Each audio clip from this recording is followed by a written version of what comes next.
بسم اللہ الرحمن الرحیم۔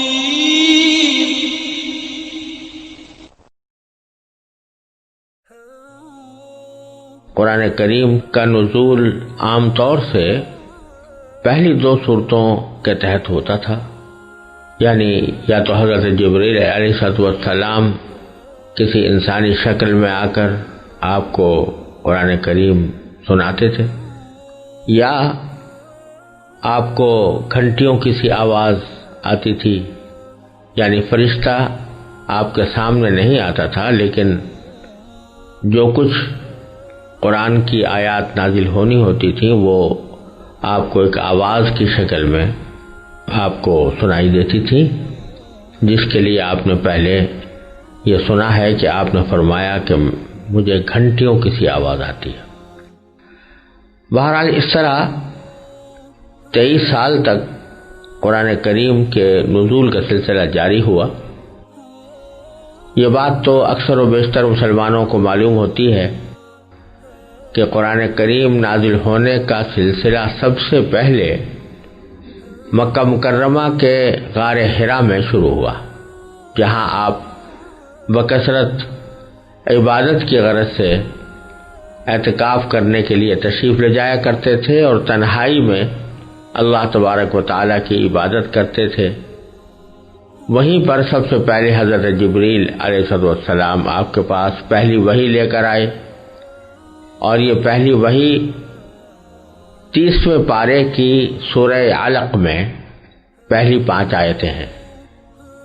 یعنی اقرأ بسم ربک الذی خلق خلق الانسان من علق اقرأ وربک الاکرم الذی علم بالقلم علم الانسان ما لم یعلم۔ ان آیتوں سے قرآن کریم کے نزول کا آغاز ہوا، اور پھر وقتاً فوقتاً قرآن کریم کی مختلف آیتیں اور بعض اوقات پوری صورتیں حضور اقدس صلی اللہ علیہ وسلم پر نازل ہوتی رہیں، یہاں تک کہ 23 سال کی مدت میں آپ کے پاس قرآن کریم کا مکمل نزول ہو گیا۔ یہ بات طے شدہ ہے کہ سب سے پہلی آیت اقرأ بسم ربک الذی خلق تھی۔ البتہ سب سے آخری آیت کون سی ہے، اس میں روایتیں مختلف ہیں۔ بہرحال جب بھی قرآن کریم حضور اقدس صلی اللہ علیہ وسلم پر نازل ہوتا یا اس کی کچھ آیتیں آپ پر بطور وحی نازل کی جاتی، تو اس وقت آپ صحابہ کرام میں سے کسی کو بلوا کر اس کو ضبط تحریر میں لے آتے تھے۔ یہ تو ہر مسلمان کو معلوم ہے کہ نبی کریم سرور عالم صلی اللہ علیہ وسلم امی تھے، یعنی آپ لکھتے پڑھتے نہیں تھے، اور اللہ تبارک و تعالیٰ نے آپ کے ذریعے یہ معجزہ ظاہر کرانا تھا کہ ایک طرف آپ امی ہیں، لکھتے پڑھتے نہیں ہیں، اور دوسری طرف آپ کی زبان مبارک پر ایسا کلام جاری ہو رہا ہے جس کے آگے عربوں کے بڑے بڑے فصیح و بلیغ لوگوں نے گھٹنے ٹیک دیے، اور پھر وہ کلام آپ کے حافظے میں اس طرح محفوظ ہو گیا کہ آپ کو کبھی اس سلسلے میں بھول پیش نہیں آئی۔ تو اس سے دنیا کو یہ دکھانا تھا کہ یہ خود آپ کا بنایا ہوا کلام نہیں ہے، بلکہ اللہ جل جلالہ کا بھیجا ہوا کلام ہے۔ اس غرض کے لیے آپ کو امی رکھا گیا تھا، یعنی آپ لکھتے پڑھتے نہیں تھے۔ لیکن جب قرآن کریم نازل ہوتا تو آپ صحابہ کرام میں سے کسی کو بلا کر اس کو جتنا حصہ نازل ہوا ہے وہ لکھوا دیا کرتے تھے۔ اس موقع پر خاص طور پر حضرت زید بن ثابت رضی اللہ تعالی عنہ اپنا واقعہ بیان فرماتے ہیں۔ وہ فرماتے ہیں کہ جب آپ پر وحی نازل ہوتی تو آپ کو سخت گرمی لگتی تھی، اور آپ کے جسم مبارک پر پسینے کے قطرے موتیوں کی طرح ڈھلکنے لگتے تھے۔ پھر جب آپ سے یہ کیفیت ختم ہو جاتی تو میں کسی جانور کے مونڈھے کی ہڈی یا کسی اور چیز کا کوئی ٹکڑا لے کر خدمت میں حاضر ہوتا، آپ لکھواتے رہتے اور میں لکھتا جاتا، یہاں تک کہ جب میں لکھ کر فارغ ہوتا تو قرآن نقل کرنے کے بوجھ سے مجھے یوں محسوس ہوتا جیسے میری ٹانگ ٹوٹنے والی ہے اور میں کبھی چل نہیں سکوں گا۔ بہرحال جب میں فارغ ہوتا تو آپ فرماتے پڑھو، میں پڑھ کر سناتا، اگر اس میں کوئی فروگزاشت ہوتی تو آپ اس کی اصلاح فرما دیتے اور پھر اسے لوگوں کے سامنے لے آتے۔ حضرت زید بن ثابت رضی اللہ تعالیٰ عنہ کے علاوہ بھی اور بہت سے صحابہ وہی لکھنے کے فرائض انجام دیتے تھے، جن میں حضرات خلفائے راشدین،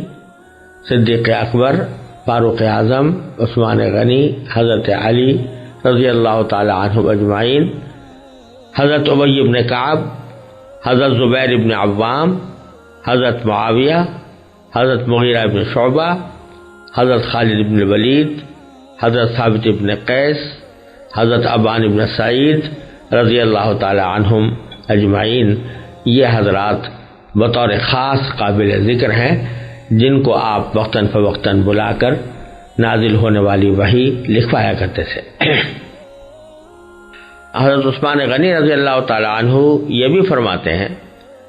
کہ حضور اقدس صلی اللہ علیہ وسلم کا معمول یہ تھا کہ جب قرآن کریم کا کوئی حصہ نازل ہوتا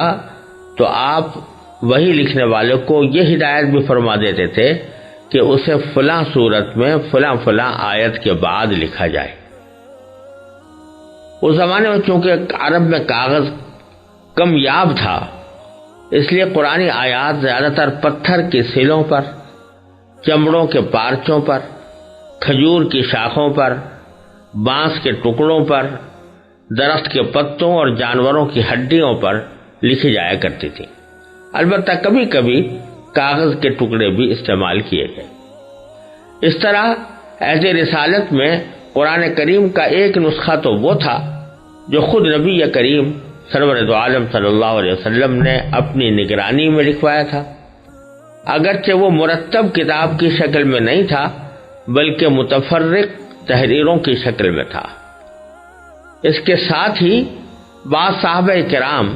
اپنی یادداشت کے لیے قرآن کریم کی آیتیں اپنے پاس لکھ لیا کرتے تھے، اور یہ سلسلہ اسلام کے بالکل ابتدائی عہد سے جاری ہو چکا تھا۔ جیسا کہ آپ حضرات نے سنا ہوگا کہ حضرت عمر رضی اللہ تعالیٰ عنہ کے اسلام لانے سے پہلے ہی ان کی بہن حضرت اور ان کے بہنوئی حضرت سعید بن زید نے ایک صحیفے میں قرآن کریم کی آیتیں لکھی ہوئی تھیں جو سورہ طٰہٰ پر مشتمل تھی، اور حضرت عمر رضی اللہ تعالیٰ عنہ نے ان کو پڑھا۔ لیکن حضور اقدس صلی اللہ علیہ وسلم کے زمانے میں قرآن کریم کے جتنے نسخے لکھے گئے تھے ان کی کیفیت یہ تھی کہ وہ متفرق اشیاء پر لکھے ہوئے تھے۔ کوئی آیت چمڑے پر لکھی ہوئی ہے، کوئی درخت کے پتے پر لکھی ہوئی ہے، کوئی ہڈی پر، یا وہ مکمل نسخے نہیں تھے۔ کسی صحابی کے پاس ایک صورت لکھی تھی، کسی کے پاس 10-5 صورتیں لکھی ہوئی تھیں، اور کسی کے پاس صرف چند آیتیں تھیں، اور بعض صحابہ کے پاس آیتوں کے ساتھ اس کی تفسیر بھی لکھی ہوئی تھی۔ لیکن اسے یہ نہ سمجھا جائے کہ یہ نسخے جو متفرق طور پر تیار ہوئے تھے یہ کوئی اجنبی قسم کے نسخے تھے۔ واقع یہ ہے کہ عرب میں سب سے زیادہ بھروسہ اپنے حافظے پر کیا جاتا تھا، اور جو ہی کوئی آیت نازل ہوتی رسول کریم سرور دو عالم صلی اللہ علیہ وسلم اس کو صحابہ کرام کے مجمع کے سامنے پڑھ کر سناتے، اس کو پڑھنے کا طریقہ بھی بتاتے اور سکھاتے، اور لوگوں کو اس کو یاد کرنے کی ترغیب بھی دیتے۔ نتیجہ یہ کہ صحابہ کرام ان آیتوں کو اچھی طرح یاد کرتے تھے، اور یاد کرنے کو پختہ کرنے کے لیے ایک مسلسل سلسلہ یہ تھا کہ نمازوں کے اندر ان کی تلاوت کی جاتی تھی، اور صحابہ کرام میں اس شخص کو بڑا صاحب منصب، بڑا صاحب وسیلہ سمجھا جاتا تھا، افضل سمجھا جاتا تھا، جو جتنا زیادہ قرآن کریم اس کو یاد ہو اتنا ہی اس کو اپنے معاشرے میں فضیلت حاصل ہوتی تھی۔ لہذا صحابہ کرام ایک دوسرے سے بڑھ چڑھ کر قرآن کریم کو یاد کرنے اور اس کو محفوظ کرنے کی فکر میں رہتے تھے، یہاں تک کہ جب کوئی شخص ہجرت کر کے مکہ مکرمہ سے مدینہ طیبہ آتا تو آپ اسے انصاریوں میں سے کسی کے حوالے فرما دیتے تاکہ وہ اسے قرآن سکھائے۔ اور مسجد نبوی میں قرآن سیکھنے سکھانے والوں کی آوازوں کا اتنا شور ہونے لگا تھا کہ رسول اللہ صلی اللہ علیہ وسلم کو یہ تاکید فرمانا پڑی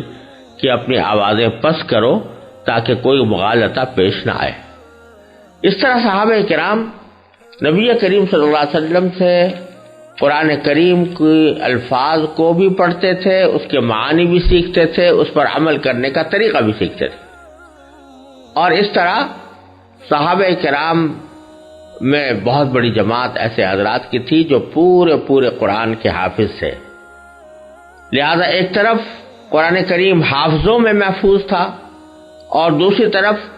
حضور اقدس صلی اللہ علیہ وسلم کی لکھوائی ہوئی آیتیں ایک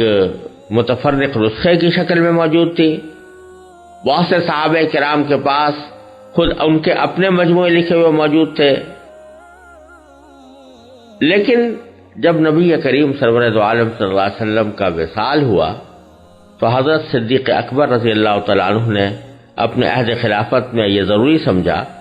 کہ قرآن کریم کے ان منتشر حصوں کو یکجا کر کے محفوظ کر دیا جائے، ایک کتابی شکل میں محفوظ کر دیا جائے۔ انہوں نے یہ کارنامہ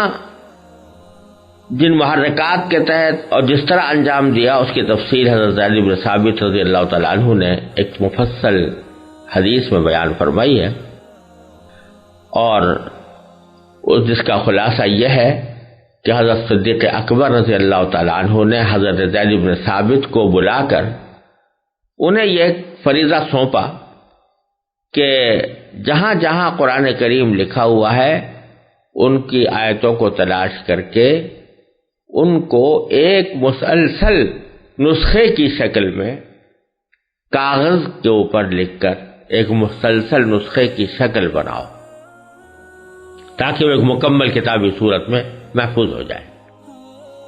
حضرت زید بن ثابت فرماتے ہیں کہ خدا کی قسم اگر یہ حضرات مجھے کوئی پہاڑ ڈھونے کا حکم دیتے تو مجھ پر اس کا اتنا بوجھ نہ ہوتا جتنا اس کام کا ہوا۔ بالآخر انہوں نے یہ کارنامہ انجام دینا شروع کیا، اور اس کی جو تفصیل روایات میں آئی ہے وہ یہ تھی کہ ان کا طریقہ کار یہ تھا کہ وہ خود حافظ قرآن تھے، لہذا وہ اپنی یادداشت سے پورا قرآن لکھ سکتے تھے۔ ان کے علاوہ بھی بہت سے الفاظ اس وقت موجود تھے، ان کی ایک جماعت بنا کر بھی قرآن کریم لکھا جا سکتا تھا۔ نیز قرآن کریم کے جو نسخے حضور اقدس صلی اللہ علیہ وسلم کے زمانے میں لکھے گئے تھے، حضرت زید ان سے بھی قرآن کریم نقل فرما سکتے تھے، لیکن انہوں نے احتیاط کے پیش نظر صرف کسی ایک طریقے پر بس نہیں کیا، بلکہ ان تمام ذرائع سے بیک وقت کام لے کر اس وقت تک کوئی آیت اپنے صحیفے میں درج نہیں فرمائی جب تک اس کے متواتر ہونے کی تحریری اور زبانی شہادتیں نہیں مل گئی۔ اس کے علاوہ نبی کریم صلی اللہ علیہ وسلم نے قرآن کریم کی جو آیات اپنی نگرانی میں لکھوائی تھیں وہ مختلف صحابہ کے پاس محفوظ تھی۔ حضرت زید نے انہیں یکجا فرمایا تاکہ نیا نسخہ ان سے ہی نقل کیا جائے۔ چنانچہ یہ اعلان عام کر دیا گیا کہ جس شخص کے پاس قرآن کریم کی جتنی آیات لکھی ہوئی موجود ہوں وہ حضرت زید کے پاس لے آئے، اور جب کوئی شخص ان کے پاس قرآن کریم کی کوئی لکھی ہوئی آیت لے کر آتا تو وہ 4 طریقوں سے اس کی تصدیق کرتے تھے۔ سب سے پہلے اپنی یادداشت سے اس کی توثیق کرتے، پھر حضرت عمر بھی حافظ قرآن تھے اور روایات سے ثابت ہے کہ حضرت ابو بکر نے ان کو بھی اس کام میں حضرت زید کے ساتھ لگا دیا تھا۔ اور جب کوئی شخص کوئی آیت لے کر آتا تو حضرت زید اور حضرت عمر دونوں مشترک طور پر اسے وصول کرتے تھے۔ پھر کوئی لکھی ہوئی آیت اس وقت تک قبول نہیں کی جاتی تھی جب تک دو قابل اعتبار گواہوں نے اس بات کی گواہی نہ دی ہو کہ یہ آیت نبی کریم صلی اللہ علیہ وسلم کے سامنے لکھی گئی تھی۔ پھر اس کے بعد ان لکھی ہوئی آیتوں کا ان مجموعے کے ساتھ مقابلہ کیا جاتا تھا جو مختلف صحابہ کرام نے تیار کر رکھے تھے۔ اس طرح یہ قرآن کریم کا پہلا نسخہ حضرت صدیق اکبر رضی اللہ عنہ کے عہد مبارک میں پہلا مکمل نسخہ جو کاغذ پر لکھا ہوا تھا تیار ہوا، اور اس کا فائدہ یہ ہوا کہ یہ ایک ایسا ماخذ اور مرجع بن گیا کہ اگر کبھی کسی شخص کو کسی آیت کے کسی لفظ میں کوئی ذرا بھی شبہ ہو تو وہ اس نسخے کی طرف رجوع کر کے اس کی تصدیق یا توثیق کر سکتا تھا۔ حضرت عثمان رضی اللہ تعالیٰ عنہ کے زمانے تک یہ سلسلہ اسی طرح رہا۔ حضرت عثمان رضی اللہ تعالیٰ عنہ کے عہد مبارک میں اسلام بہت سے مختلف ملکوں کی طرف پھیل چکا تھا۔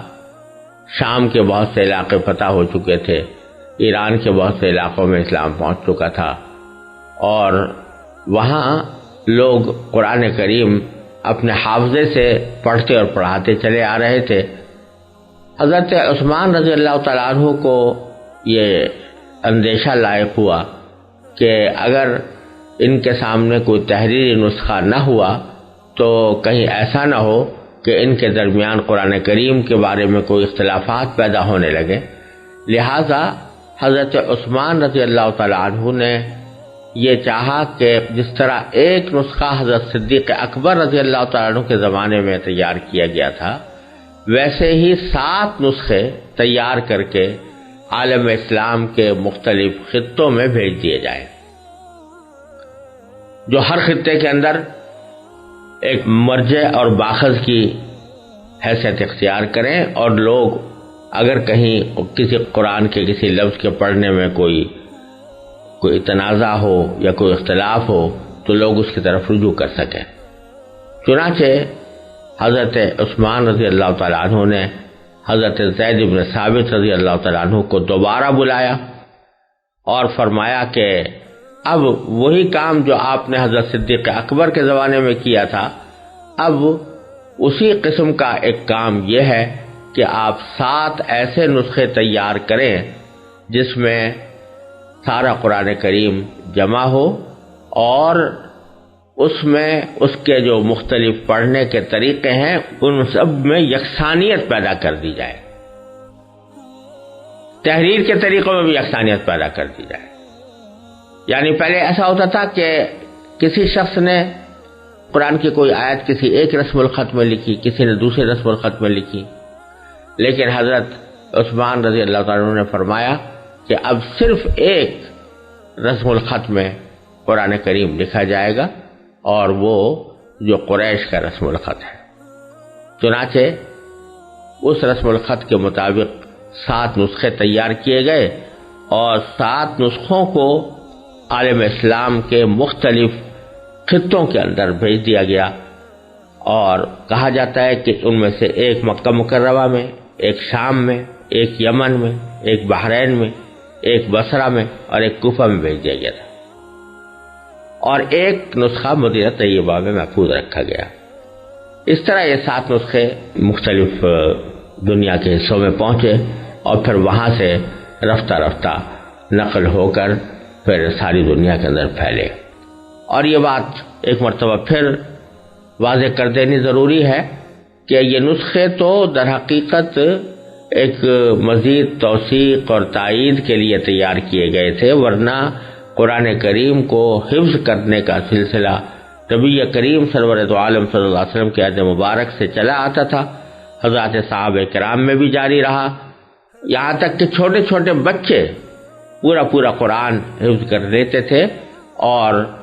اس بات کا کوئی احتمال بھی باقی نہیں تھا کہ قرآن کریم کے اندر کوئی معاذ اللہ ادنیٰ تبدیلی بھی ہو سکے۔ وآخر دعوانا الحمدللہ رب العالمین۔